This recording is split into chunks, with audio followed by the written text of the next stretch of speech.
مستحکم کر دے، اپنے ارادوں کو مستحکم کر کے، ہمتوں کو بلند کر کے میری مدد کر لے، اس وقت ہم کامیاب ہو جائیں گے۔ تو ذوالقرنین نے ان کی مدد سے یاجوج و ماجوج کے سامنے ایک آہنی دیوار قائم کر کے ان کو یاجوج و ماجوج کی شر سے بچا دیا۔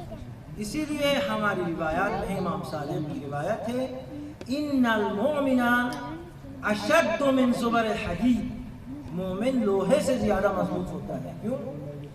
ان الحدید اذا ارسل فی النار تغیر، جب آپ لوہے کو آگ میں ڈال دیتے ہیں تو لوہا اپنا رنگ بدل دیتا ہے، یہ متغیر ہو جاتا ہے، اس میں چینجنگ آتی ہے۔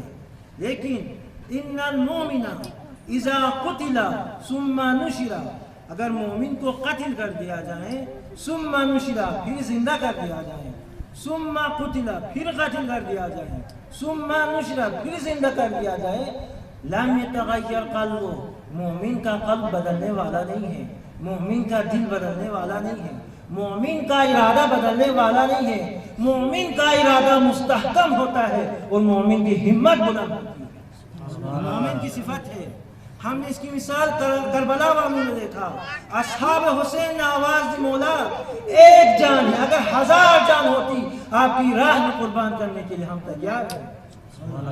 کسی نے کہا مولا اگر مجھے قتل کر دیا جائے، قتل کرنے کے بعد میرے جسم کو آگ لگا دی جائے اور اس کے بعد میرے جسم کے ذرات کو ہوا میں بکھیر دیے جائیں، اس کے بعد دوبارہ زندہ کر دیا جائے، 70 مرتبہ قتل کر دیا جائے، 70 مرتبہ آگ لگا دی جائے، 70 مرتبہ زندہ کر دیا جائے، تب بھی اپنی جان کو آپ کے قدموں پر نچھاور کرنے کے لیے تیار ہیں۔ یہ کربلا والوں کا ارادہ ہے۔